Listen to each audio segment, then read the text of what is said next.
തിരുവനന്തപുരം പൂവച്ചൽ GHSSലെ വിദ്യാർത്ഥിക്ക് കുത്തേറ്റ സംഭവത്തിൽ നിർണായക CCTV ദൃശ്യം ന്യൂസ് മലയാളത്തിന് ലഭിച്ചു. ഇതേ സ്കൂളിലെ വിദ്യാർത്ഥിയും വെള്ളനാട് സ്കൂളിലെ 3 വിദ്യാർത്ഥികളും ചേർന്നാണ് ആക്രമിച്ചത് എന്നാണ് പോലീസ് പറയുന്നത്.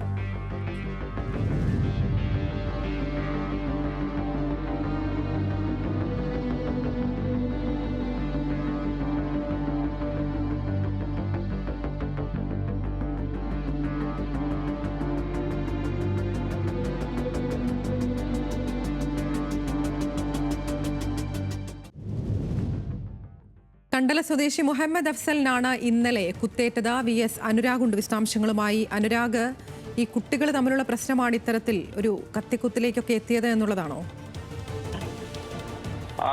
പൂവച്ചൽ ഗവൺമെന്റ് ഹയർ സെക്കൻഡറി സ്കൂളിലെ +2 വിദ്യാർത്ഥി കണ്ടല സ്വദേശി കൂടിയായ മുഹമ്മദ് അഫ്സലിനെ ഇന്നലെ ഉച്ചയ്ക്ക് പൂവച്ചലിന് സമീപത്ത് വെച്ചാണ് കുത്തേറ്റത്. ഈ സ്കൂളിലെ വിദ്യാർത്ഥിയും വെള്ളനാട് സ്കൂളിലെ 3 വിദ്യാർത്ഥികളും ചേർന്ന് ആക്രമിച്ചു എന്നാണ് പോലീസ് ഇപ്പോൾ പറയുന്നത്. കുത്തേറ്റ മുഹമ്മദ് അഫ്സലിന്റെ നില ഗുരുതരമാണ്. സ്വകാര്യ ആശുപത്രിയിൽ പ്രവേശിപ്പിച്ചിരിക്കുകയാണ്.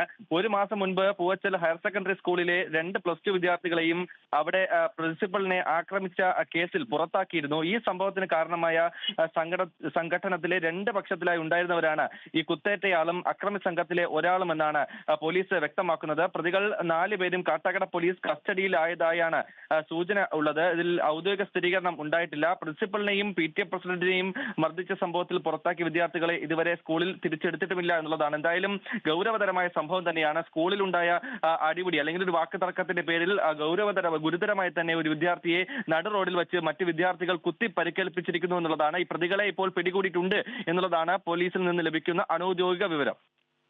ശരി, VS അനുരാഗാണ് വിശദാംശങ്ങൾ നൽകിയത് തിരുവനന്തപുരത്ത് നിന്ന്.